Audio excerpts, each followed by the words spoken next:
I would like to thank to Central European Academy and Professor Barzo and Szilágyi for their kind invitation and the opportunity to be part of this extraordinary event. Today, I will have two lectures. It's going to be very challenging, both for you and me, to stay here for 3 hours and to present two topics. The first one is restitution of nationalized and cooperized property. The second one is the role of the state agent before the European Court of Human Rights. The first topic is, for me at least, one of the most complex and demanding questions in human rights, and the protection of property in post-socialist societies and the legal framework that the Strasbourg Court has developed to address this question. At the first sight, it may appear to be a technical question of property law, administrative law, or compensation law, but the moment we begin to analyze it more closely, we realize that this is not simply about ownership or compensation. Why? Because for me, restitution is about relationship between law and history.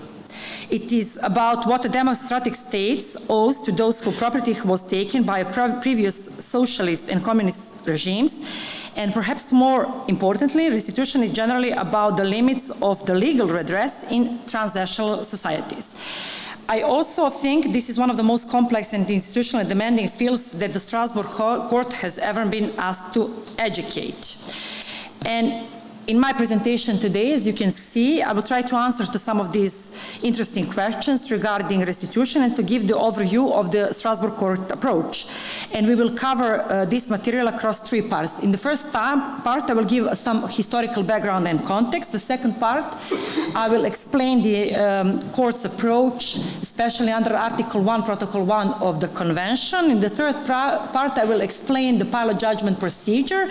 And in the fourth part, I will give some kind of conclusions. So let me begin with three stories. Tirana, Albania, 1950. A family owns a house on the suburb. I have to, okay. Slide number 4, okay. Tirana, the family owns a house on the suburb of the city. The communist regime confiscated the house by administrative decree, which means no compensation for the owners, no court proceedings, no appeal proceedings. 40 years later, a communism collapsed. The family's children and grandchildren apply for restitution. The Albanian state acknowledged the claim and issued a formal decision recognizing the rights to compensation. And then nothing happens. The domestic court decision sits unenforced for 15, 16, 17 years, and the family takes the case to Strasbourg Court. The second example, Skopje, North Macedonia, 1950s. A family owns agricultural land. It is nationalized by the socialist Yugoslav state. After the fall of communism, the new Macedonian state enacts a law of denationalization. In 2002, the family's successor received a final restitution order recognizing their title to the land. They think that the matter is resolved, but by then, third parties have constructed buildings on that land. The state, and its own initiative, questions the restitution order, and the heirs find themselves back to the beginning with the legal title that the state itself has destroyed. The third story is Kishinev, Moldova, 1990s. Moldova emerged from the Soviet Union without introducing a comprehensive restitution law. Property disputes are managed through a rehabilitation process and through the general courts. Domestic judgments that are rendered in favor of ex-owners stayed unenforced for years. Cases accumulate. Some domestic cases reach Strasbourg Court, but not as classical restitution cases, more as cases about the state that refused to enforce its own court decision. So we see three countries, three different paths, but the same essential problem.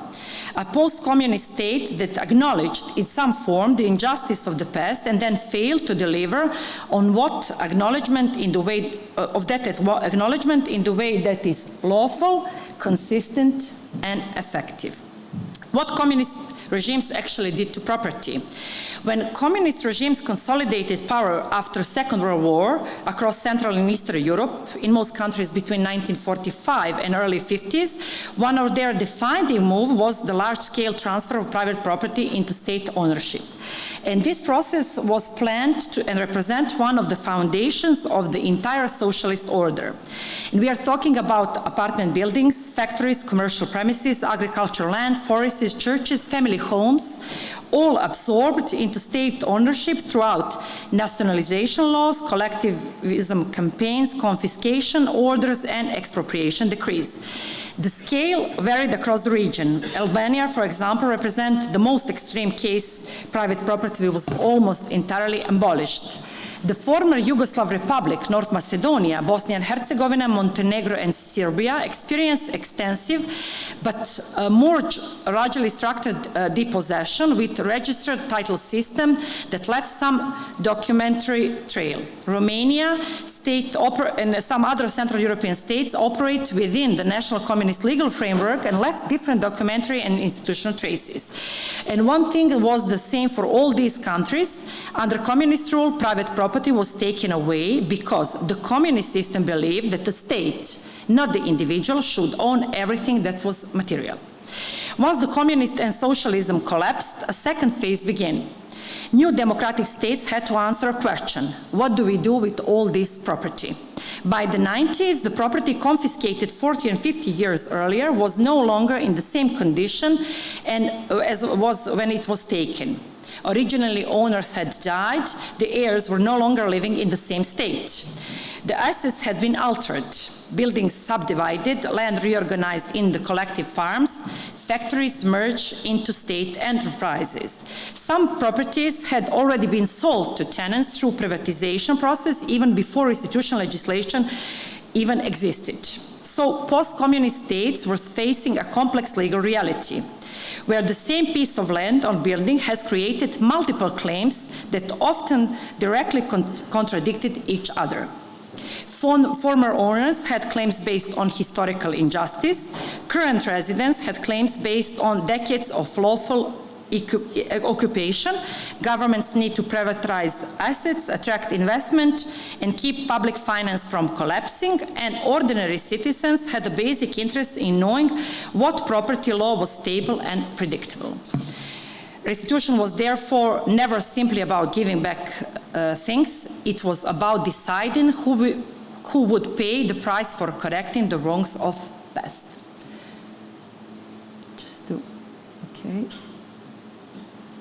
Okay. Before we look at the different approaches that ex-communist and socialist countries had, I would like to define one notion and term because it will appear through this lecture. In-kind restitution means returning the actual original property to the former owner, the same land, the same building, the same physical asset that was taken.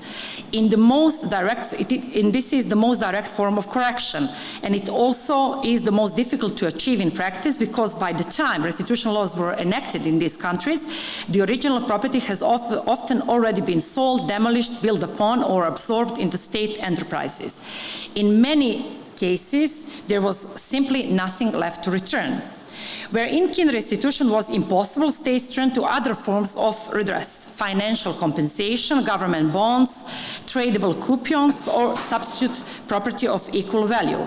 Each alternative had its own advantages and its own problems, and the choices between them, or the failure to make one choice, is what distinguishes different approaches we are about to examine. For example, the Czech Republic moved quickly and broadly, and it's one of the most extensive in-kind restitution programs in the region.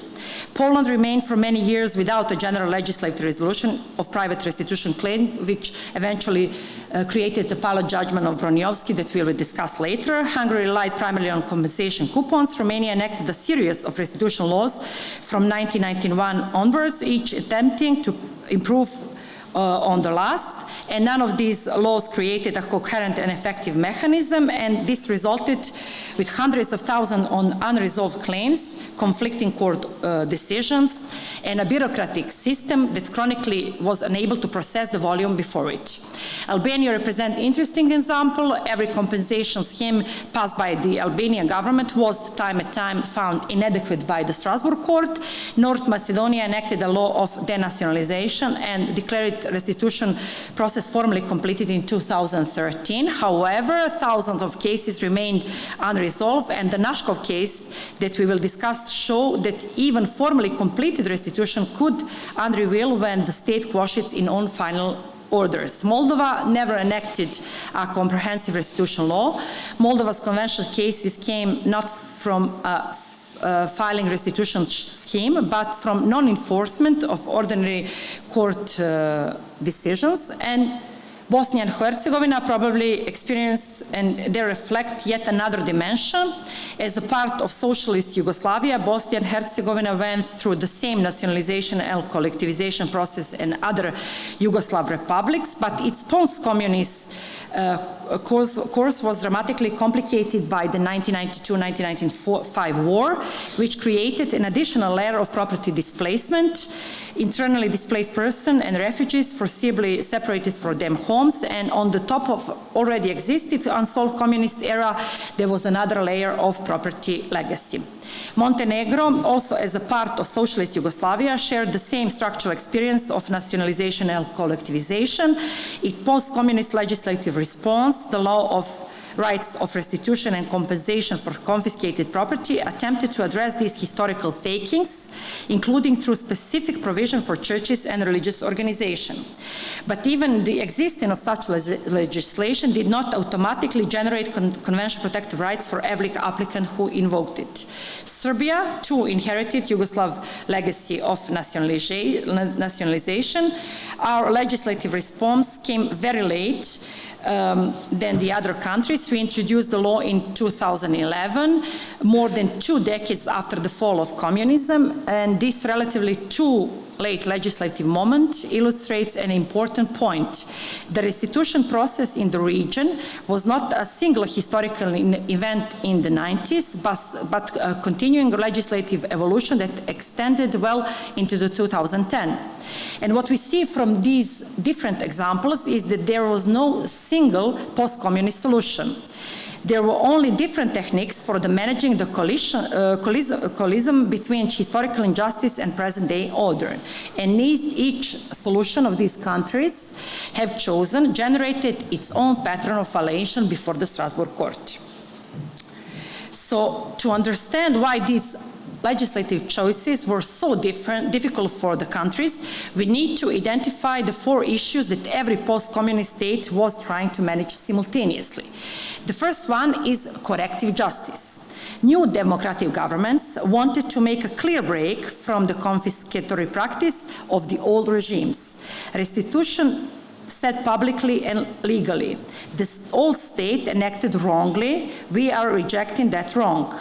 And this was tied directly to the legitimacy of the new democratic order. Second, legal stability.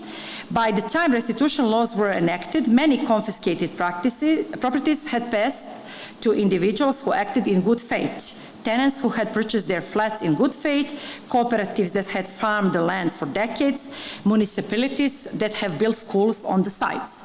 And simply reviving all pre-communist titles would have created a legal chaos overnight. Third, economic transition. Post-communist states were simultaneously building market economies from scratch.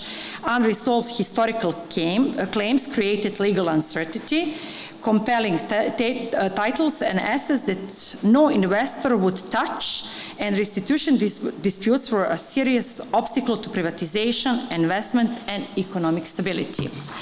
And finally, fiscal insufficiency, and this is perhaps the most underappreciated problem, and the one that explains why the restitution process was delayed in some countries or even failed. No state managed to satisfy all 4 issues perfectly, and what distinguished the most successful from the less successful was never just the ambitions of their legislation, it was coherency, consistency, and the institutional capacity of their implementation. Now I want to explain the impression that I always have when I read these cases. and they sometimes appear even in academic discussion, and restitution is very often prescribed and described as a conflict between former owners and the state, like a two-side simple dispute, and in my view this is too simple. And if we carry that framing into the case law that we will discuss later, we could misread the judgments of the European Court. And the actual legal field is very often three-sided and even four-sided. On one side, there is a former owner or their heirs with claims grounded in historical injustice.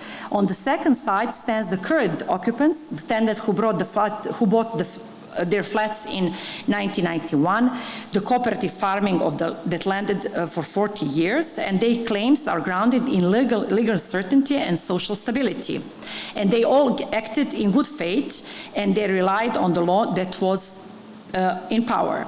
On the third side stands the new democratic state, which publicly declaims the old regime actions, but inherits its own legal institutional consequences and problems. And often on a fourth side, there is a general public, taxpayers, who bear the ultimate fiscal cost of whatever solution the state chooses. So every legislative choices that these states had privilege some of these actors over others, and this is inevitable. But what is important to know is that the Strasbourg Court has never consistently insisted upon that the state must always choose the former owners. The European Court insisted that whatever choice the state makes, it must be made, as I said, lawfully, coherently, and proportionality. And now to conclude this historical part of the restitution process across the region, I would like to summarize it like this. After the fall of communism, states introduced restitutional law, former owners filed claims, administrative bodies and domestic courts delivered the judgments, sometimes recognizing the former owner's title, sometimes upholding sales to the third parties, and sometimes doing both at the same time regarding the same property. Some of those domestic decisions were challenged, some remained unenforced, and some were revised through the extraordinary proceedings years after becoming final. At that point, even domestic legal proceedings is finished, and the applicant who believed that their rights were violated brought their cases before the European Court of Human Rights. And these cases, as a rule, are examined under Article 1 of Protocol 1 of the Convention, the provision that guarantees the right to property. Some also were examined under Article 6 of the Convention, the right to enforcement of final judgment, and under Article 3, the rights to effective domestic legal remedy. And we will address all this in the second part. But the importance of the Strasbourg Court case law lies in the precision and the discipline in this field. The court did not impose a single model of restitution. It accepted consistently that states enjoyed a wide margin of appreciation in deciding whether and how to legislate restitution. European Court insisted on few things. One, a state creates a restitution or compensation regime. It generates convention protection entitlements, and these entitlements had to be respected, as I said, lawfully, coherently, and proportionality. And now we will turn to one of the most important parts of today's presentation, and that is how the court examines restitution cases. When we look at the provision of Article 1, Protocol 1 that governs all these cases, we can see that it's a very simple article with 2 paragraphs saying that every natural and legal person is entitled to the peaceful enjoyment of his possession. No one shall be deprived of his possessions except in the public interest and subject to the conditions provided for by law and by the general principle of international law. Second paragraph, the preceding provision shall not, however, in any way impair the right of a state to enforce such laws as it deems necessary to control the use of property in accordance with the general interests and to secure the payment of taxes or other contributions of penalties. So, as I said, 2 very short paragraphs. And from these two paragraphs, the court created the entire jurisprudence on restitution cases. Before explaining how the Strasbourg court examines the cases, I want to emphasize one thing, because this is also a thing that is very often misinterpreted by the previous owners. When we look at the text of Article 1, we see that it said every natural or legal person is entitled to peaceful enjoyment of his possession. So the word is possession and is entitled, which suggests present tense. Something that you already have, not what was taken from you, not what you hope to recover, but something that you currently possess. Article 1 of Protocol 1 does not guarantee a right to restitution. It does not guarantee a right to recover confiscated property. It does not guarantee a right to compensation for historical takings, nor to acquire property of any kind. A former owner whose property was confiscated in 1952 does not have a possession in the convention sense, simply because the convention and the confiscation was unjust. The injustice of the original taking, however obvious, however morally clear, does not by itself create a convention-protected right. And the court has stated this consistently and without exception. Article 1 of Protocol 1 does not impose any general obligation on the contracting states to return the property transferred to them before the ratify of the convention, nor does impose any restriction on their freedom to determine the scope of property restitution and to choose the conditions under which they agree to restore the property rights to the former owners. But if the state chooses not to legislate at all, the former owners have no convention claims based on the original confiscations alone. The hope of restitution, however historically unjust, is not a possession. The convention cannot be used to force a state to create a restitution scheme it has not chosen to create. But what happens when the state does decide and choose to legislate? To enact a restitution law, or some kind of compensation scheme, or for domestic court to deliver a judgment confirming the previous entitlements. At that moment, something legally important happens. The state, through its own law and conduct, creates a new legal interest. And this is not a restoration of the pre-communist title. This is a title new that is created and recognized before the European Court of Human Rights. The Grand Chamber confirmed this in yesterday. I think that Judge Pacioli mentioned it yesterday. It was Broniowski against Poland case. And the Grand Chamber confirmed that once a contracting state, having ratified the convention, including Protocol 1, enacts legislation providing for the full or partial restoration of property confiscated under a previous regime, such legislation may be regarded as generating a new property right protected under Article 1, Protocol 1, for persons satisfying the requirements for entitlement. The same principle applies to arrangements for restitution or compensation established under pre-ratification legislation, if such legislation remains in force after ratification. Once this new right exists, once the state has, through its own legislation, administrative decisions, or judicial recognition created a sufficiently concrete entitlement, the state is bound to respect it.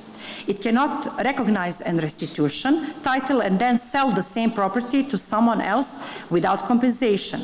It cannot create a compensation mechanism and then leave it systemically unfounded and unenforced for 15 years.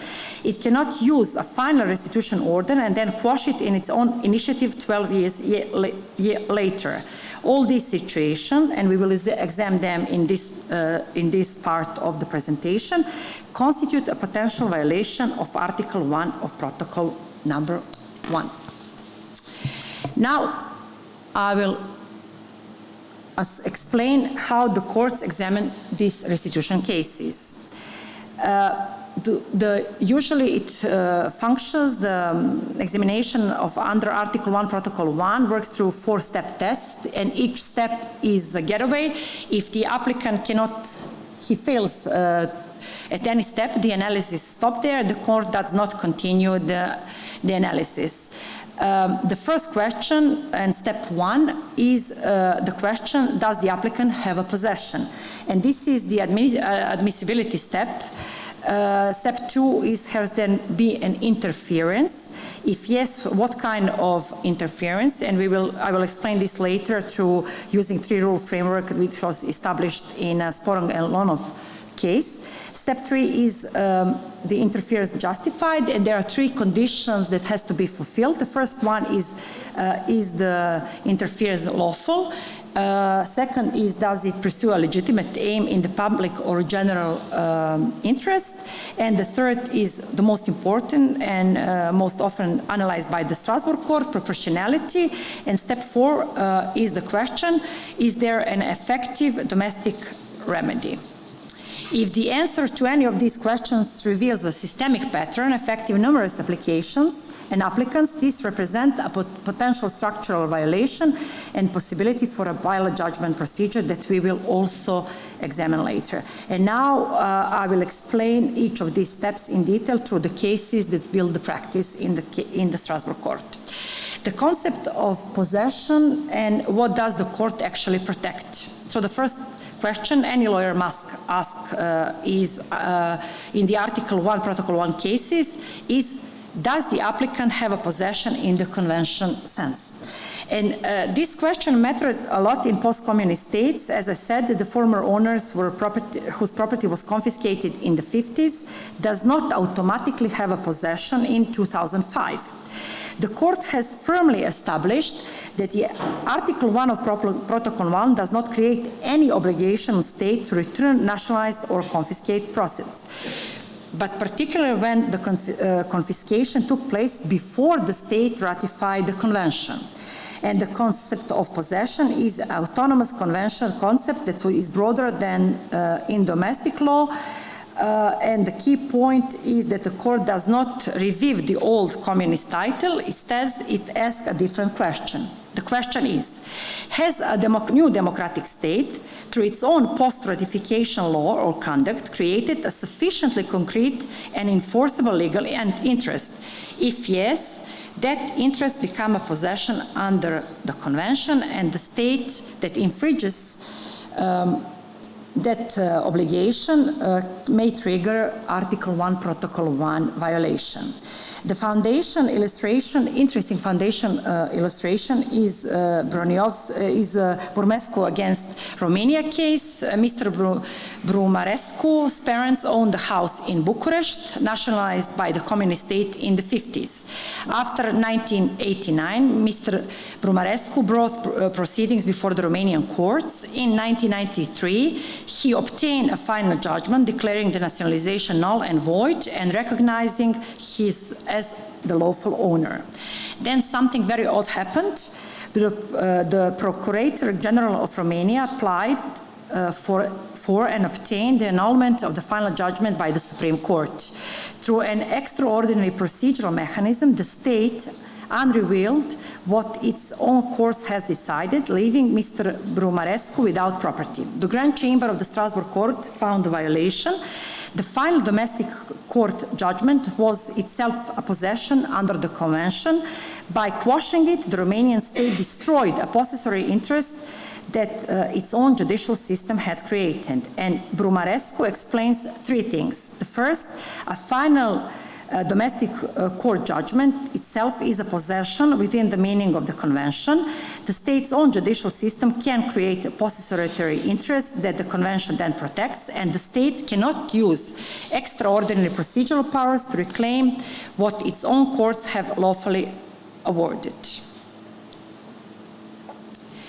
Now, what about the claims that have not yet reached a final court judgment? Can they also be qualified as possession?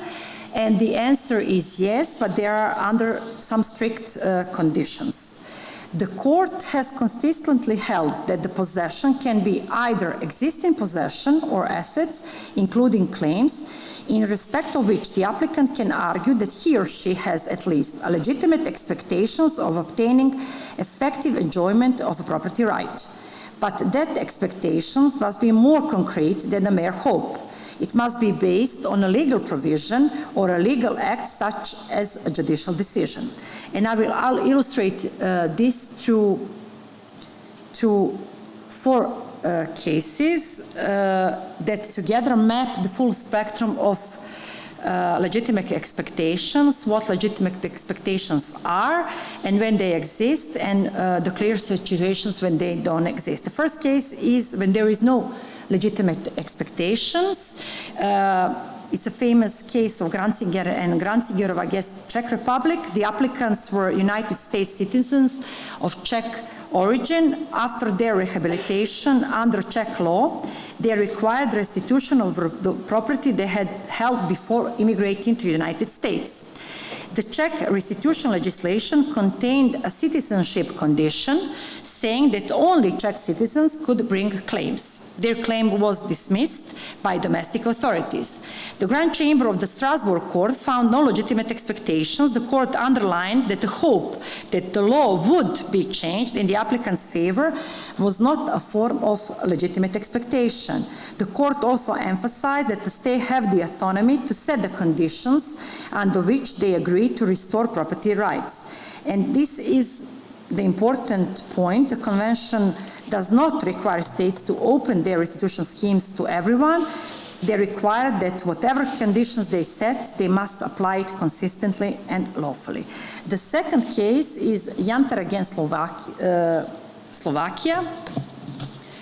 The applicant was left Czechoslovakia in 1986 and began living in Germany.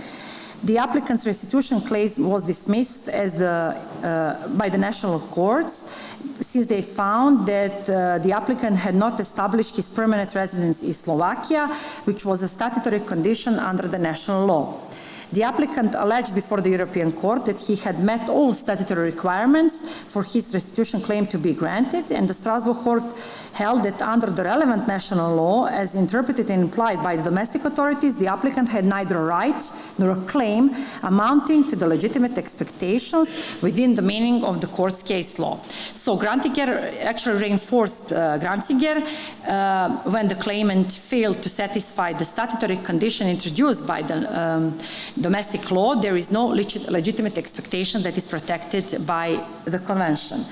Third case is Kopetsky against Slovakia, a very famous case, also Grand Chamber, and it reveals some kind of a tension that exists in the scope of Article 1, Protocol 1. The applicant's father was convicted in 1959 for keeping gold and silver coins contrary to the regulation then in force. The coins were confiscated, and after rehabilitation under Slovak law, the applicants required restitution but failed to satisfy the statutory conditions of identifying where the coins have been and when relevant legislation entered into force. And in both, and in a case, like in case Grancigerova and Jenter, the court found that Mr. Kopetsky didn't have a legitimate expectation. And now, when legitimate expectation clearly exists, is the famous case that was mentioned yesterday, Broniowski against Poland. And this is a positive case, one of the most important cases in the restitution case law. Mr. Broniowski's grandmother owned the land in Lwów, a city that passed from Poland to the Soviet Union after the Second World War. Under post-war international agreement and Polish legislation, Polish citizens who abandoned property in those territories were entitled to compensation from the Polish state. That entitlement was formally recognized, repeatedly reaffirmed through legislation and acknowledged by domestic courts. However, through statutory caps and a series of administrative failures, Poland had made it practically impossible for the majority of the estimated 80,000 people that lived near Bag River to realize their entitlements. And the applicant would receive amount nothing despite a formally recognized claim.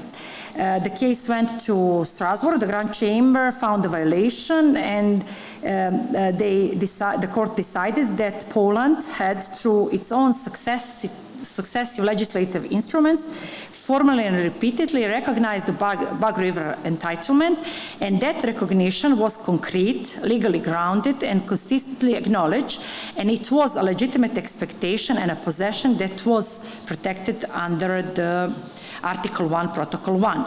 Broniowski is also, as we heard yesterday, historically significant for another reason. It was the first case in which the European Court used the pilot judgment procedure, the mechanism that I will explain in details in part 3. The line between Granciger, Kopecki, and Broniowski is the line between a bare hope and a legally grounded claim. What separates them is the degree of formal recognition the state itself has provided. And if you are a lawyer that is dealing with this type of cases, you should ask yourself how clearly and concretely has the state acknowledged the entitlement. The clearer and the more concrete that acknowledgement is, the harder it becomes for the state to walk away without consequences. So, next is, as I mentioned, three-rule framework. And now when we determine that there is a possession that is protected under Protocol 1, the next question that we ask ourselves is what the state has done to this possession. This is the famous three-rule framework established in a case Sporrong alone against Sweden in 1982, and it's used in all restitution cases. Although this Swedish case is in different contexts, factual contexts, the analytical framework has been applied in almost every post-communist restitution cases. Starting from this case, the court read Article 1 of Protocol 1 as an article that has three distinctive rules. The first rule is the rule of general nature, a peaceful enjoyment of the possession. The second rule is deprivation of possession, and this is the most serious form of interference, and the state, this is the interference when the state formally takes ownership away from the individual, and I would say that nationalization decree is a classical example of deprivation of possession. And rule number 3 is the control of use, and this usually covers regulatory interference that restrict what the owners can do with property without formally taking title.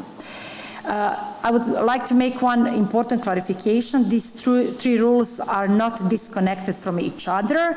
The second and third rule are particular instance when we compare it with rule number 1, which is general in principle, and they must be constructed in the light of the general principle. The clarification that is important is that this is the analytical tool that the court uses, and it's not a source of different substantial outcomes.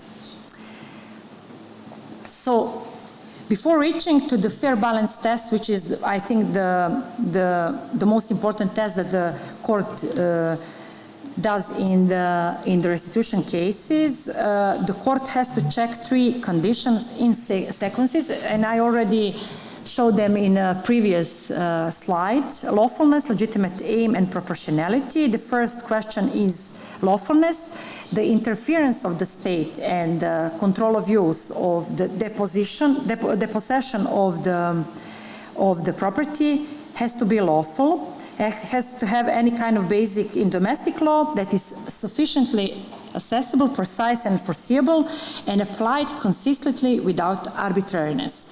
And Neskov against Macedonia is the most instructive illustration of the lawfulness failure.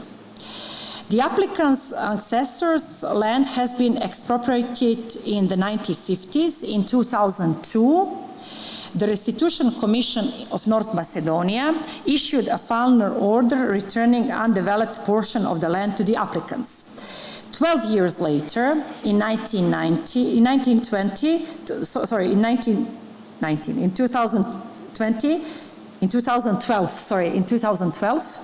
the same commission, acting in its own initiative, partially annulled the 2002 decision. The reason was that private companies had, in the meantime, constructed a petrol station and business premises on that land. The Supreme Court of North Macedonia had previously ruled that changes to the land status after the Restitution Acts enacted could not affect the applicant's entitlement. The relevant date under the Act was the date of the restitution claim submission, at which time the land was undeveloped. The Commission's 2012 decision directly contradicted that judgment of the Supreme Court. And also the authorities have been aware of the ongoing construction throughout those 10 years and had done nothing to stop it. And the European Court found a violation of the lawfulness condition alone, without going further to the proportionality test and fair balance test. The Strasbourg Court found that the state had created the problem throughout 10 years or 12 years of inaction, and then used that problem to justify destroying the applicant's recognized rights. The second condition that the court checks is legitimate aim. The state must be pursuing a genuinely public purpose. The court gives a state a wide margin to the states a wide margin of appreciation. What are the legitimate aims for the states? Usually corrective justices, restitution of historical wrongs, housing policies, economic transition, fiscal sustainability. They all have been accepted by the European Court, but the third test, proportionality, the fair balance test, is the most important condition and the one where most cases are ultimately decided. And the fair balance test is the heart of Article 1 Protocol of analysis. The court said that the fair balance test must exist between the demands of the general interests and the community and the requirements of the protection of individual rights. The assessment considers not only the level of compensation, but also the conduct of the parties, the means employed by the state, and their implementation. Uncertainties, either legislative, administrative, or arising from the authority, from the practices of the domestic authorities, is itself a very important factor in the Strasbourg Court assessment. And before examining the Eastern European cases, one general standard that is very often mentioned in the court's decisions and judgments is the Grand Chamber case of Vistinch and Peperpjolski against Lithuania. I'm sure that I didn't pronounce this very well. The Grand Chamber confirmed that legitimate public interest objectives, including economic reform and social justice, may call for less than full market value compensation, but a total lack of compensation can be justified only in exceptional circumstances. Taking properties without payment of any amount reasonably related to its value would normally constitute a disproportionate interference.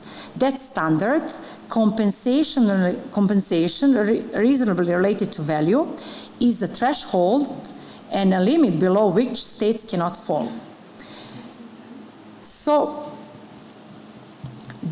I will now explain the fair balance test, and I will start with one of the cases that is very often used as a foundation of the different patterns where the states failed the fair balance test.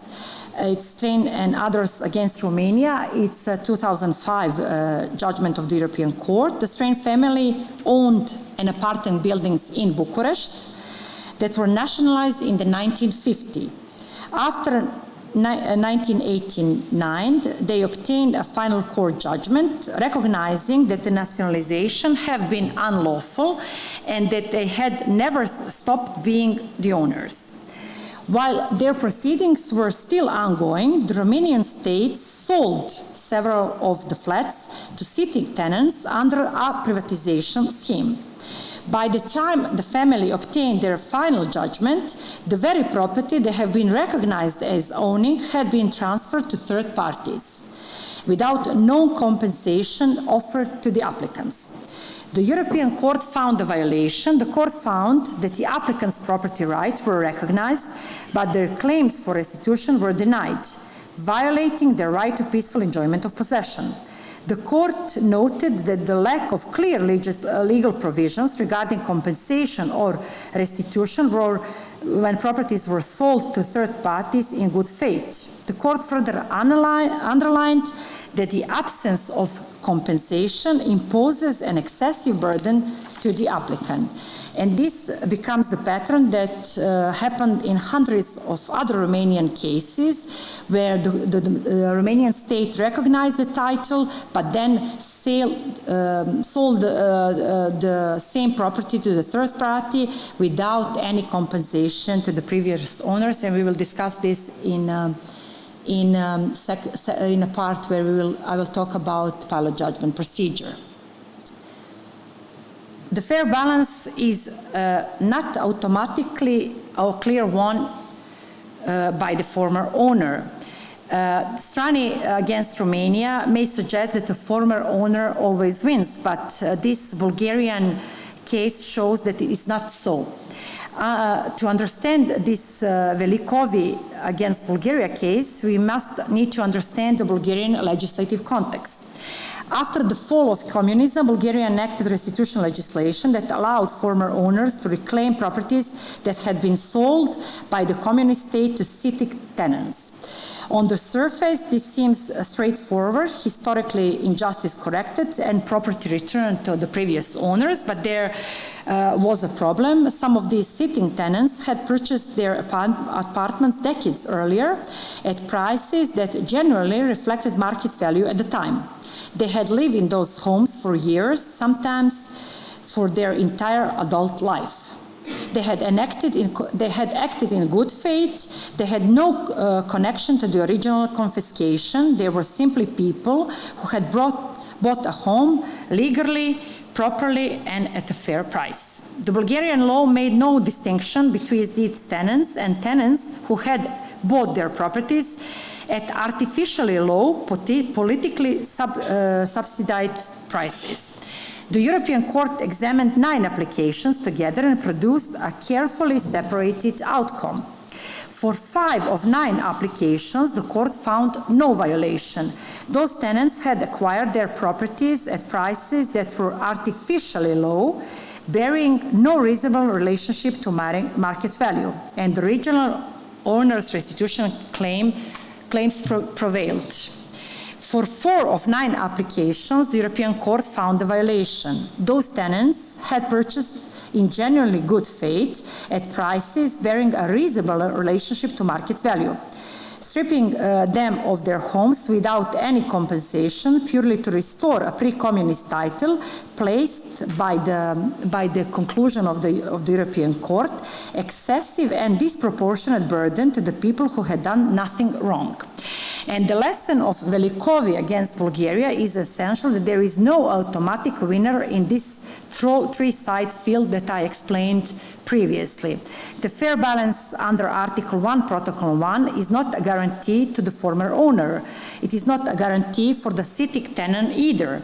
It is an open balancing exercise, and the outcome depends on the specific facts of each case. The price that was paid, the degree of good faith, the length of occupation, and whether any compensation was offered to the displaced person. Now the case when contradictory domestic decision themselves becomes the violation. In Radu against Romania, one domestic court recognized Ms. Radu's right of ownership over a nationalized house. Another simultaneously upheld the validity of the state sale of that same property to the third party. So we had 2 domestic decisions that coexisted together, neither resolved, neither correct. The European Court found that prolonged legal uncertainty, contradictory ownership claims over the same property created a form of interference with peaceful enjoyment of property. And now I want just to mention something that we will discuss later, but I think it's important to mention it here in the fair balance test. The cases where structural failures become systemic. It's a famous case of Manushku, Puto, and others against Albania. It's a judgment from 2012. the applicant had obtained final administrative decision between 1994 and 1999, recognizing their entitlements to compensation for the lands that could not be returned in kind. Those decisions were concrete, binding, enforceable, and they were possession that is protected by the European Convention. However, these decisions remained unenforced for many years, despite successive legislative attempts of the Albanian state to create a compensation mechanism that functions. Albania had amended its property legislation at least 7 times between 2004 and 2010. This itself, by the European Court's analysis, created a chronic legal uncertainty with no resolution at the domestic level. And the European Court found a structural failure, and that triggered the appellate judgment procedure. And the principle that the European Court said here is clear. The lack of funds cannot justify a failure to enforce a final and binding judgment that owned by the state. The second case that I want to mention is Prodan against Moldova. The applicant's parents' house had been nationalized by the Soviet authorities in 1946. In 1997, a district court ordered restitution. The municipal council refused to comply because of lack of funds. A further court order requiring payment of market value became enforceable in January 2001, but was only partially paid in November 2002. One apartment has never been enforced to this day. The European Court found a violation of both Article 6 of the Convention and Article 1 of Protocol 1. Moldova's profile in the Strasbourg case law is distinctive because Convention's violation arising not from a failed restitution scheme, but from non-enforcement of ordinary domestic court judgments. The last case that I want to mention in this part of the presentation is the case that does not concern communist-era takings. It's Orlović and others against Bosnia and Herzegovina. Bosnia and Herzegovina, as I already mentioned, combines communism-era nationalization with the distinct property displacement created by the 1992-1995 wars. During the 1992-1995 war, the applicants were forced to abandon their homes, and they became internally displaced persons. In 1997, part of their land was expropriated and allocated to the parish for the construction of a church. In 1999, the Commission for Real Property Claims of Displaced Persons and Refugees annulled all involuntary transfer of ownership after 1992 and recognized the applicant's entitlement to full repossession. In 2001, the Ministry for Refugees ordered immediate repossession. The applicants recovered most of their land, but not the plot on which the church was built. Their efforts to recover that plot throughout civil proceedings before domestic courts was unsuccessful. And despite 2 final decisions ordering full repossession, the applicants remain unable to recover the church plot for 17 years after Bosnia and Herzegovina ratification of the convention. The authorities had initially done the opposite of what was required, effectively authorizing the church to remain and offered no just satisfaction to their subsequent inaction and passivity. The European Court found that the very long delay amounted to a clear refusal to enforce the relevant decisions, leaving the applicants in the state of constant uncertainty as to realization to their property rights. The failure to comply with final and binding decision imposed a disproportionate and excessive burden to the applicant, and the European Court found the violation of Article 1, Protocol 1. And what makes this judgment very interesting and significant is that the court did not merely award just satisfaction to the applicant, it indicated a specific individual measure. The respondent state, Bosnia and Herzegovina, was required to take all necessary steps to secure full enforcement of the domestic decision, including in particular the removal of the church from the applicant's land without further delay. And in the course of the execution of this judgment, that measure was implemented and the church was removed in June 2021. So the key elements in the proportionality test are the following. First, the level of compensation. It is not necessary to have a full market value, but an amount reasonably related to value. A total lack of compensation is justifiable only in exceptional circumstances. The second, the delay between recognition and enforcement. Prolonged uncertainty, as we saw in few cases, is itself a form of interference. A state that acknowledges a claim and then takes years to deliver anything is imposing an excessive burden to the individuals. Third, the coherence and consistency of state conduct. A state that recognizes a title on Monday and sells the same property on Tuesday fails always the fair balance test. The state's own inconsistency is itself a form of disproportionality. Four, the available procedural safeguards that are present in the domestic system. The questions that the court always asks is, does the applicant have access to court? And can they obtain an effective remedy if the administrative mechanism fails? And the fifth is the margin of appreciation.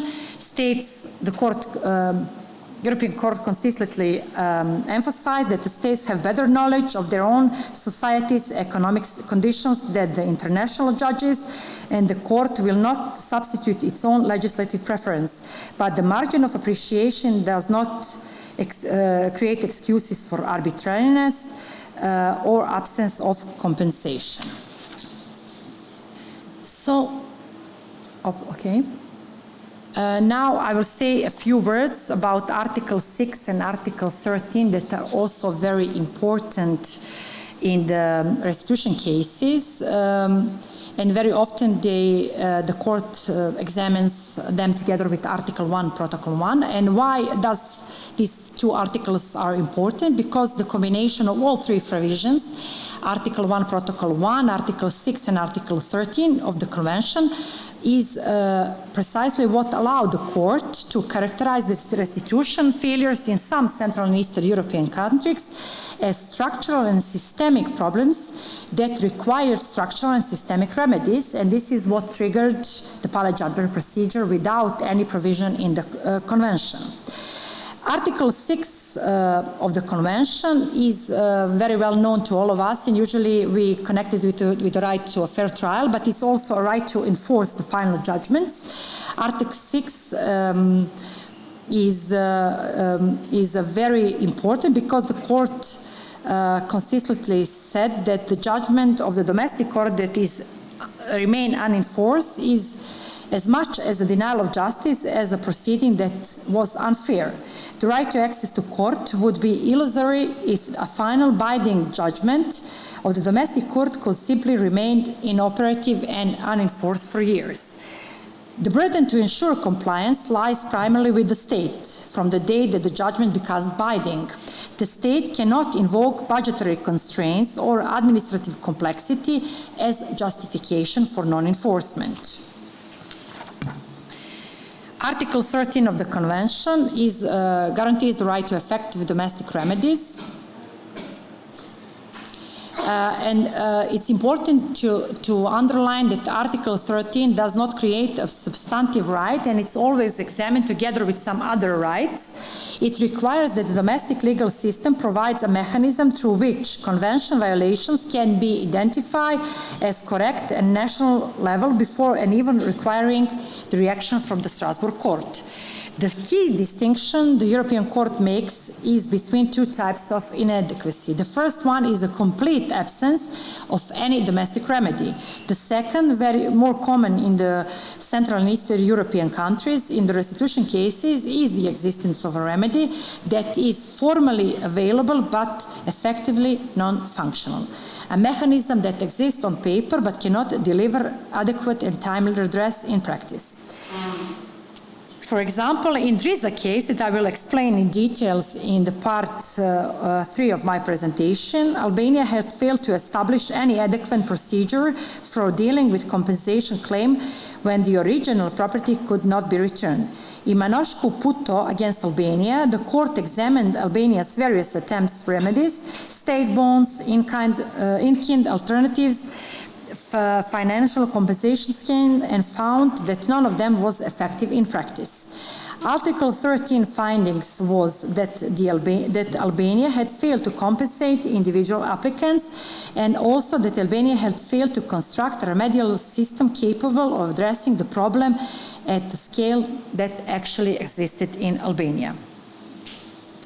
So often, as I said, all these restitution cases are examined together with all these three provisions, and when we look at them, they all work together, and Article 1 of Protocol 1 identifies what was violated, a property right or legitimate expectation through failure to compensate, restitution, or legal certainty.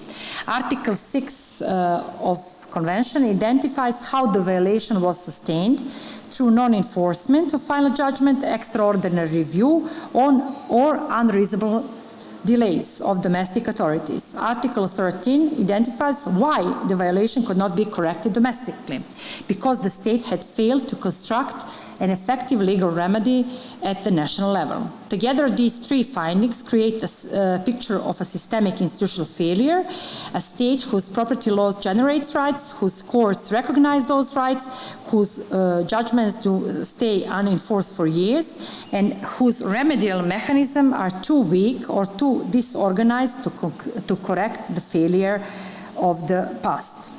And this is the picture that made the public judgment procedure necessary. And before we close part 2 of my presentation, I would like to underline a few things. Whenever you encounter a post-communist restitution case in the Strasbourg case law, you must ask yourself three questions in order. First, has the applicant possession been infringed with a way that is unlawful, pursue the legitimate aim, and fails to provide a fair balance test? Second, Article 6, has the applicant been denied the benefit of a final domestic judgment throughout non-enforcement, through extraordinary review proceedings, or through unreasonable delay? And Article 13, has the state provided a remedy that is effective in practice, one that can actually deliver adequate and timely redress, or has it constructed a system that is formally available but functionally incapable of resolving the underlying problem? If the answer to all three questions is yes, you are almost certainly looking at the case with the pilot judgment potential. So now we come to the part 3 of my presentation, the pilot judgment procedure. It was mentioned yesterday several times, and I already mentioned it, that it's an important legacy of the restitution cases of the Strasbourg Court, an innovative approach. And it's a process where Strasbourg Court goes from individual justice to structural reform. And I will explain the procedure, beginning with the question. When the same structural problem generates not one application, not 10, not 1,000, but hundreds, not hundreds, but thousands of applicants, raising identically the same legal issue from identically the same legislative failure, what does a court do?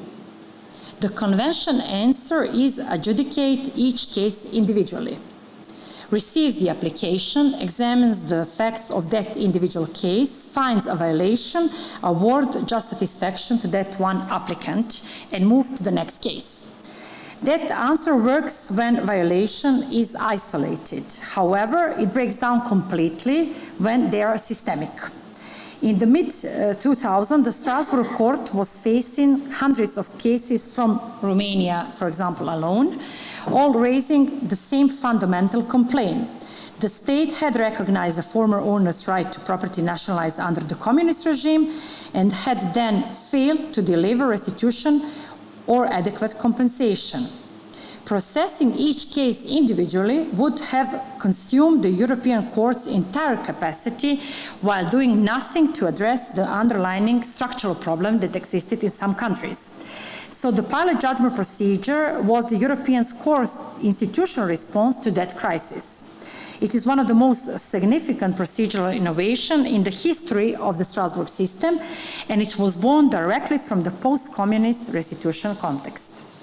The pilot judgment procedure has no explicit textual basis in the Convention itself. It was developed through the Court's interpretation of Article 46 of the European Convention of Human Rights, which provides that the contracting states undertake debate by the final judgment of the Court, and that execution is supervised by the Committee of Ministers. The Court's reason that Article 46 obliged states not just to pay just satisfaction to the individual applicant, but to select the general and individual measures to be adopted in their domestic legal order and to put an end to the violation found. From this, the Court derived the authority to identify the structural sources of a widespread problem and to indicate the type of general remedial measures that the state must take. The procedure was formally incorporated into the Court's rule of the Court, it is the Rule 61, in February 2011, following its initial development through the case law. The rationale of this procedure is principle of subsidiarity. The primary responsibility for the protecting convention rights lies within the states themselves. When the state's domestic system generates a structural violations at scale, the most effective remedy is not for the court to process each case individually, it is for the state to reform its domestic system and to create an effective domestic remedy so that the problem can be resolved at national level without each individual claimant needing to travel the entire road to Strasbourg. And the first pilot judgment is a case that I mentioned already, and Judge Pazzola mentioned it yesterday, Broniowski against Poland. And I examined this case when I explained the legitimate expectation. And here I want to focus on its procedural dimension because this is where its historical significance lies. First, the structural problem, Poland's Bug River compensation scheme, which was designed to compensate citizens who abandoned property in territories seized to the Soviet Union after the Second World War, had been formally recognized by successive legislative instruments and acknowledged by the domestic courts. However, through statutory caps and administrative failures, the state had made it practically impossible for almost 80,000 Bug River applicants to realize their entitlements. By 2004, 167 similar applicants were already pending before the European Court. What the European Court did, it found that the malfunctioning of Polish legislation and administrative practice gave rise to a widespread problem affecting a large number of people. Nothing that these cases posed a threat, the court notes that these cases posed a threat to the future effectiveness of the convention system itself. The court instructed Poland to adopt general measures to offer redress to all remaining applicants, and the court adjourned the pending similar cases. What Poland did after the Grand Chamber Broniowski against Poland is that responded very quickly.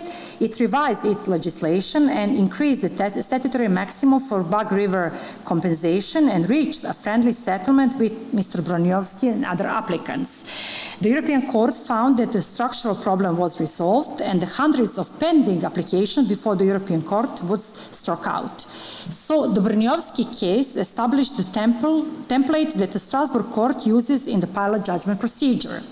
Identify the structural problem, indicate the necessary general measures, adjourn all similar cases pending before the court, assess the state's response, and if adequate, close the pending applications. The template, as I said, was applied with different results, I have to say, in Romania and Albania that we are going to discuss now. Romania. The Romanian appellate judgment and its aftermath, it's very interesting. I think that the experience with the appellate judgment procedure is probably the most useful explanation of the appellate judgment procedure in the entire post-communist restitution context. It is a story that lasted almost 3 decades and involves at least 3 distinct rounds of legislative reforms that Romania introduced. The background of these cases is that Romania enacted its first major post-communist restitution legislation in 1991, followed by the amendments of the law in 1995 and the more comprehensive law in 2001. These laws were designed to facilitate restitution in kind where possible and compensation otherwise, but implementation was generally inconsistent. The courts in Romania recognized former owners' titles in some cases, while simultaneously uphold sales to third-party tenants in some other cases. The compensation mechanism was unfounded and very dysfunctional. By 2010, hundreds of cases against Romania were pending before the European Court, all raising the same fundamental complaint. The first parallel judgment that European Court issued against Romania is Maria Atanasiou and others against Romania. It's a judgment from October 2010, and it was a pilot judgment procedure. The applicants were heirs of the former property owners whose buildings have been nationalized before 1989. They had filed restitution claims under these mentioned legislative frameworks, and the years have passed. Some claims were partially acknowledged, some compensation was offered to the applicants but never paid. Administrative Romanian bodies failed to respond, and the applicants were left in a state of continual legal uncertainty with no prospect of timely resolution. The European Court identified a systemic structural problem.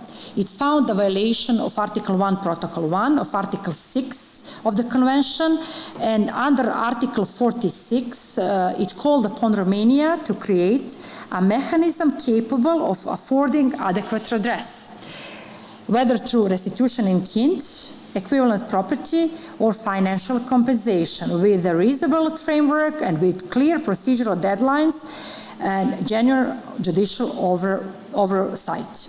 And similar pendings were adjourned. So the Romanian response was enacting the law in 2013. The law introduced several concrete innovations. Restitution in kind remained the primary remedy.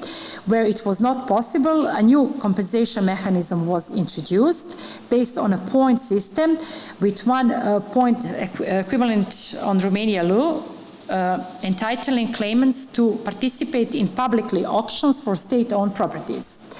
Where points were not used, monetary compensation calculated at market value was afforded to the applicants.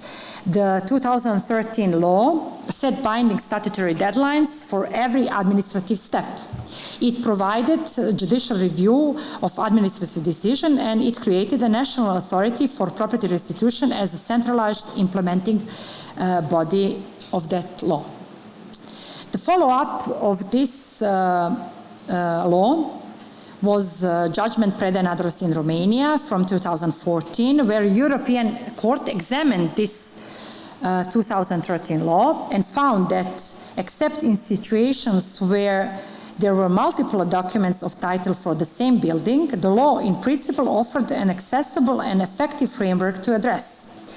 Because of these court findings, the applicants who waited for the restitution of their cases were required to exhaust this new domestic remedy before bringing case to Strasbourg, and the hundreds of pending applications were struck out.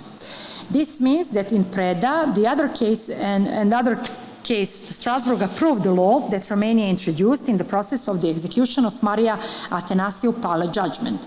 And the court approved the mechanism in principle while reserving its position on whether it would prove effective in practice. And this reservation proved to be very sensitive. Why? Because 8 years later, after Prada, the court once again confronted itself with a large body of cases demonstrating that 2013 law had not resolved the structural problem that Romania had. Final judgment giving applicants title to property or entitlement to compensation remained unenforced for years. Compensation that were awarded was frequently not reasonably related to current market value, and there was a legal uncertainty across the mechanism. For the third time in 14 years, after Maria Tănăsescu in 2010 and Preda in 2014, the court examined the same structural failure of the Romanian state. Romania previously had been given 2 opportunities to resolve that systemic problem with restitution cases and was not very successful.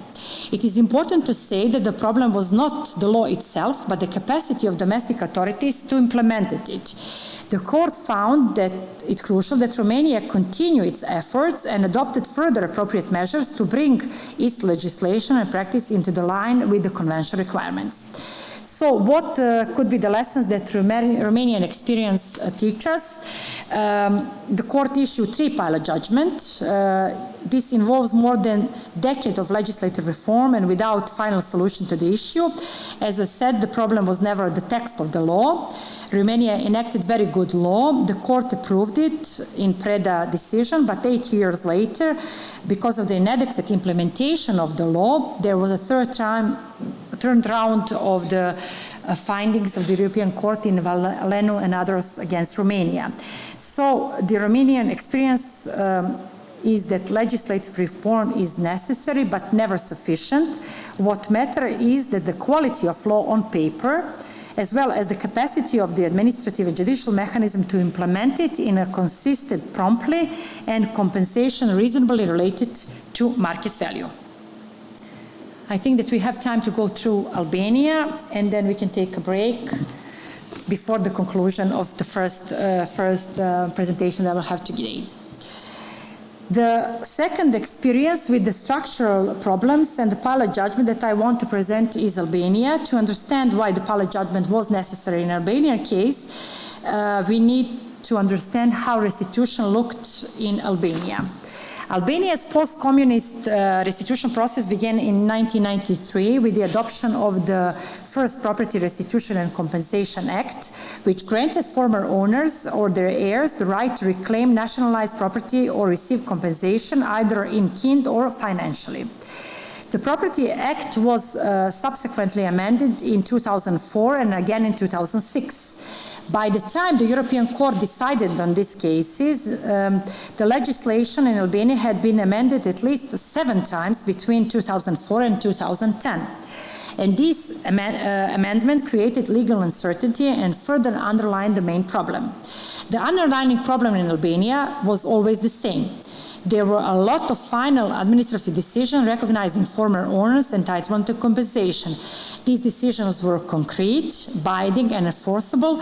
However, these domestic decisions were left unenforced for 15 or even 16 or 17 years. The domestic authorities done their work and recognized the claims, but Albania's state simply did not pay compensation. Between 2006 and 2012, the court delivered a series of judgments in this group of cases. Ramadi and others against Albania, Nuri and others in Albania, and in each of these cases, the court found the violation of Article 6, Article 13, and Article 1 of Protocol 1. There is a case that I have already mentioned is the most instructive of these cases. The applicant's late father had owned a bakery and a plot of land near Tirana, and this was expropriated by the communist regime. The domestic courts recognized the applicant's right and allocated 2 replacement plots. But those replacement plots were occupied by third parties. In supervisory review proceedings, the joint colleagues of the Supreme Court, acting on application by one of the occupiers of the land, annulled the final and binding judgment of the administrative division that had upheld the commission decision. In parallel proceedings, the civil division of the Supreme Court sat outside the commission's decision entirely, and the applicant was ultimately awarded compensation but was never paid. The court found a violation of Article 6 on two grounds.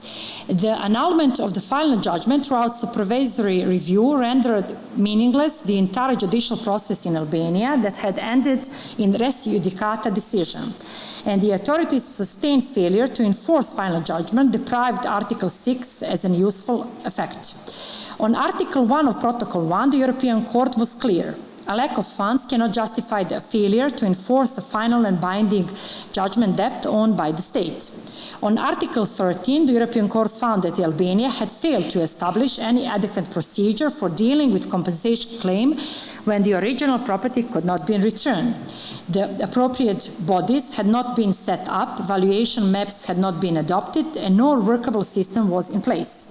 In Driza, the court identified systemic deficits and urged Albania state to implement statutory, administrative, and budgetary reforms, including the adoption of property valuation map and the establishment of the adequate compensation fund. Those recommendations were not adequately implemented, and the failure made a formal pilot judgment inevitable, and this was the reason why the court issued a pilot judgment on Manush Putu and others against Albania. It was in 2012. The Manush Putu domestic commissions had recognized the applicant's entitlement to compensation in a series of decisions between 1994 and 1999.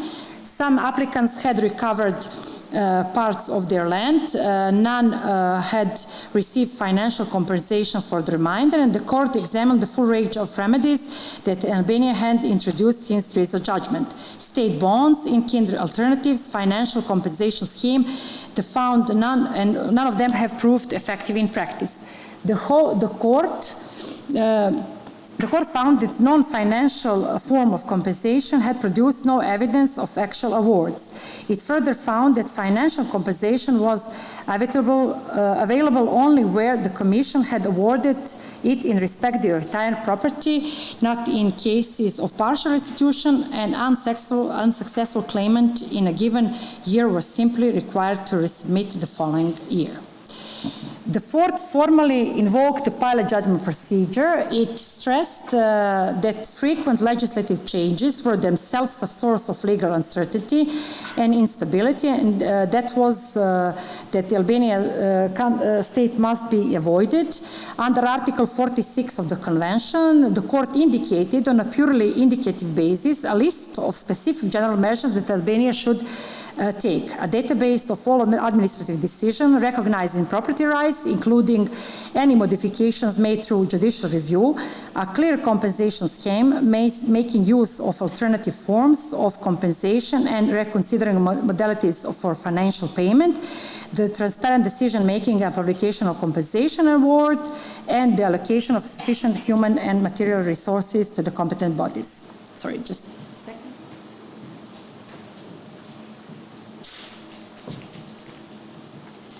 so similar pending applications were adjourned. And what was the Albanian response to this pilot judgment? They enacted in 2015 Property Act that came into force in February 2016. The Act introduced financial calculation based on the historical cascade categories. Sorry. After 1.5 hours, I need just a little water.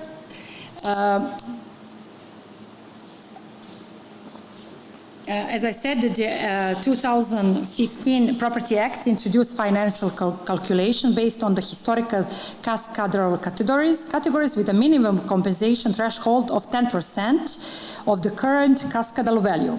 It assigned responsibility to the agency of the treatment of property, established clear statutory deadlines, and provided judicial review of agency decisions.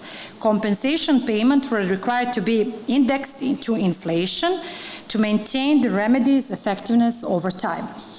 Why 10%? Because the Albanian government has calculated that full market value compensation would cost approximately 6 billion euros. A multiple of the Albanian's entire annual state budget. The 10% minimum threshold was not an arbitrary figure. It was a direct reflection of that extraordinary fiscal limitation, the external limit of what Albania state could credibly commit to deliver. The court assessment of the Plavšić judgment was done in Bashiri and others against Albania. It's a judgment of 2020. The court examined the effectiveness and the quality of 2015 Property Act in detail and found that the domestic remedy law introduced was effective. The court noted concrete progress in the enforcement of Parliament decision, the evaluation of compensation, the examination of new claimants, and the allocation of budgetary resources. Applicants were required to exhaust that new domestic remedy before bringing cases to Strasbourg. The majority of pending applications were declared inadmissible for non-exhaustion, and the Committee of Ministers then adopted a resolution closing the supervision of Manuš Puto and others against Albania Plavšić judgment group of cases. The European Court did, however, attach one important condition to the support of this law. Future assessment of the 2015 Albania law effectiveness would depend on the Albania's demonstrative ability to resolve pending claims, maintain compensation above the 10% threshold, and ensure indexation until final payment. So the closure of supervision was endorsement, but not a permanent guarantee. What are the lessons that we learned from the Albanian experience? The courts accepted the 2015 Property Act despite its obvious limitation, and this reflects a reality that must be understood very clearly. The Plavšić judgment operates within practical limitations. It cannot demand the impossible from the state with genuinely limited resources. It can insist on a floor below which compensation cannot fail. In Albanian case, the European Court accepted 10% as a minimum limit that was not an abandonment of the standard established in the Lithuanian case that I mentioned. It was a recognition that it is generally exceptional fiscal circumstances, and the court's role is to secure a real and functional remedy, not to insist on the standard that would make this remedy impossible. And the gap between real recognizing a right and delivering on it, it's not always a political choice. Sometimes it is a fiscal wall that these states are facing, and the court's task in these circumstances is to identify whether the border lies and to hold the state to it. So what execution of the Plavšić judgment requires in practice? Usually it requires legislative reforms, a clear, accessible, foreseeable legal framework with statutory deadlines, transparent valuation methodologies, and provisions for judicial oversight. Second, it requires administrative reform, adequate human and material resources, clear lines of responsibilities, functioning database of pending claims, coordination between institutions. For example, in Romania, the repeated failures of their National Authority for Property Restitution to process claims with statutory deadlines were as significant as any legislative deficiency. Third, it is important to have a financial commitment, a credible and sustainable commitment to compensation fund, where full market value is generally beyond fiscal capacity, as in Albania case was. The court may accept a lower margin, but it must be clearly defined, consistently applied, and indexed to inflation. Where compensation is promised but not fulfilled, no legislative framework can deliver clear address. Three, judicial capacity. Domestic courts must be capable of providing effective judicial review within a reasonable time frame with consistent interpretation. In Romania, one of the features identified was the inability of the judicial system to process restitution cases consistently within the Article 6 guarantees. Monitoring and accountability. The Committee of Ministers supervises execution through a structural dialogue, through action plans, action reports, and interim resolutions. That monitoring pressure that is created by the Committee of Ministers is not just a formal process, it represents a necessary condition for progress. At the end of this part of presentation and before the coffee break, I want to emphasize the importance of the Poela judgment procedure. And this procedure, as I said a few times, is the most significant institutional innovation in the restitution cases. What the state's domestic system generates, when a state domestic system generates structural violation at scale, the most effective remedy is not for the European Court to educate each case individually. It is always to force a domestic state to build the domestic institutional capacity and effective legal domestic remedy to resolve the problem at home. The court can identify the problem, it can identify the remedy, it can adjourn cases and create a pressure for the state, but it cannot build administrative capacity, full compensation scheme, or force parliaments to legislate effectively. Those things require decisions that only domestic system can make. And this is perhaps one of the important conclusions on the restitution case law. The European Court has done something remarkable. The court took a historically tense political problem and subjected it to a principal legal analysis. The European Court established a clear doctrinal standards, developed innovative procedural tools, and insisted across 3 decades and thousands of countries that states cannot acknowledge historical justice on one day and discourage its correction on another day. However, the court's authority is ultimately declaratory and supervisory, and the actual work of correction, legislative work, administrative, fiscal, and institutional must be done by the states themselves. And the conclusion, I began my presentation with 3 stories. A family in Tirana, whose nationalized house was formally acknowledged and never returned. Heirs in Skopje, whose final restitution order was never questioned 12 years later. Just to find the conclusions. Oh. Aha, so we don't have a conclusion. Ivan? Never mind. A woman in Kishinev, whose court judgments were never enforced because the municipal council claimed it had no money. Those stories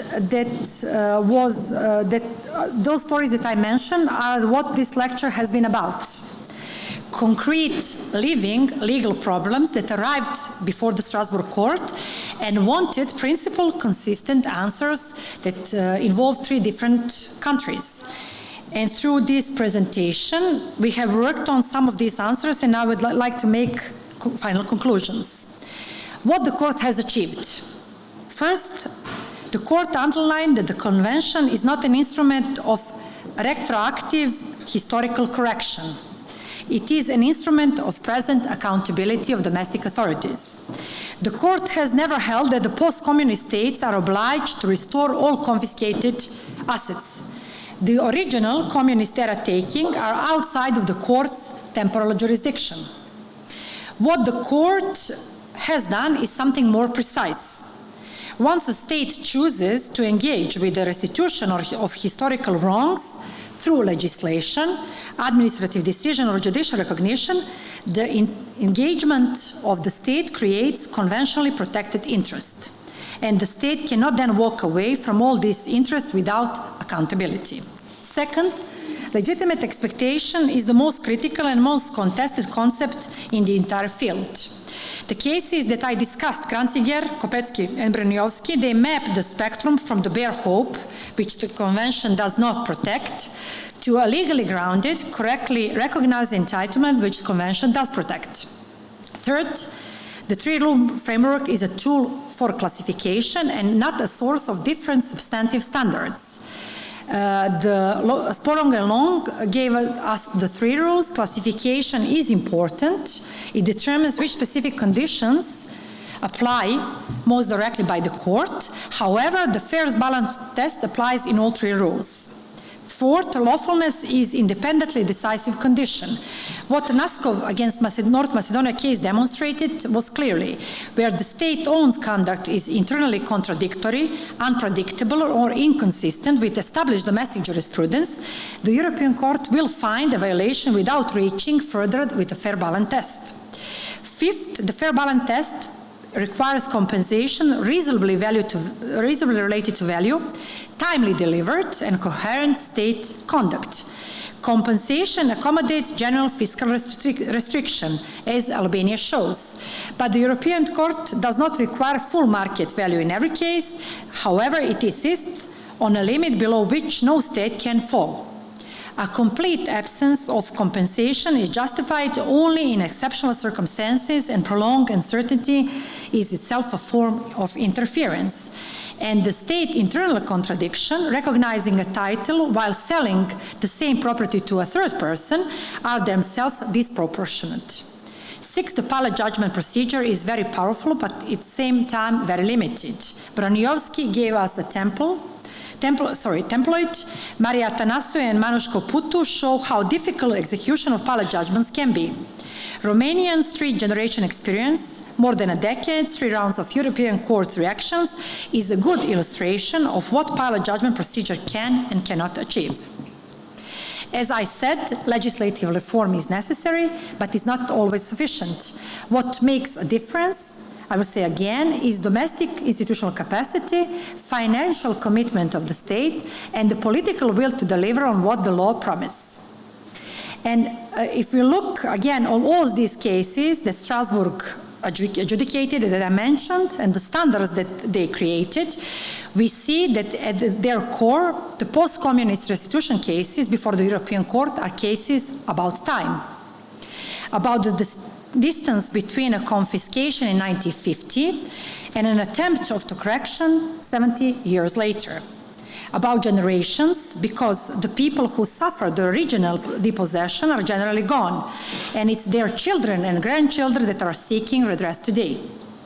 The national laws and domestic authorities have often struggled to bridge that distance. The main problem of post-communist restitution, as we saw, is not primarily a legal problem. It is political, fiscal, and ultimately moral problem about how democratic societies choose to acknowledge the wrongs of the previous authoritarian regimes. The law can seek the framework, but it cannot do the work itself. And that is the boundary between the international human rights protection that is provided by the Strasbourg Court and that the Strasbourg Court can achieve, and what only domestic decision makers can do. What connects everything we have examined, from a family in Tirana to a grand chamber in Strasbourg, from a confiscation decree in 1950 to a pilot judgment in 2010, is a single question the court has been asking for 3 decades. When a democratic state makes a promise to correct a historical injustice, what does the convention require to that state in honoring the promise and obligation? The answer is following: lawfulness, act consistently and predictably, legitimate aim, pursue genuinely public purpose, proportionality, do not place the cost of correction to those who are already wronged, and effectiveness, make the remedy real, not illusory. Those 4 requirements are the minimum conditions for what a democratic state owes to its citizen when it chooses to confront its past. The Strasbourg Court can enforce them with excellent consistency. However, the states of Central and Eastern Europe have met them with the good efforts. And I think that the work still continues. So thank you for your attention for this first part of the presentation. Well, I will have 3 applause. I like that.